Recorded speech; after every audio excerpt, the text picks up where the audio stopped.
തൃശൂർ പൂരത്തിനായി തിരുവമ്പാടി വിഭാഗത്തിന്റെ വെടിക്കോപ്പുകൾ തയ്യാറാക്കുന്നതിനിടെ ഉണ്ടായ അപകടത്തിന്റെ ഞെട്ടലിലാണ് നാട്.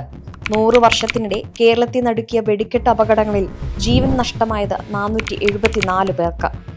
1929 ഏപ്രിൽ 12 പരവൂർ പുറ്റിങ്ങൽ ദേവീക്ഷേത്രത്തിലെ മീനഭരണിയോടനുബന്ധിച്ച വെടിക്കെട്ടിനിടെ ഉണ്ടായ അപകടത്തിൽ 4 പേർ മരിച്ചു. ഇതാണ് രേഖപ്പെടുത്തിയ ആദ്യ വെടിക്കെട്ട് അപകടം. 2016 ഏപ്രിൽ 10 കൊല്ലം പരവൂർ പുറ്റിങ്ങൽ ദേവീക്ഷേത്രത്തിൽ വെടിക്കെട്ട് അപകടത്തിൽ 110 മരണമുണ്ടായി. രാജ്യത്തെ ഏറ്റവും വലിയ വെടിക്കെട്ട് ദുരന്തമായി ഇത് മാറി.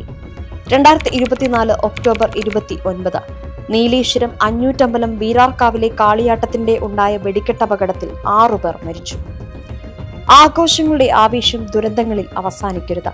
ഇനിയൊരു ജീവൻ കൂടി ഈ മരുന്നുകുഴിയിൽ വീഴാതിരിക്കാൻ കൃത്യമായ സുരക്ഷാ സംവിധാനങ്ങൾ നമുക്ക് അനിവാര്യമാണ്.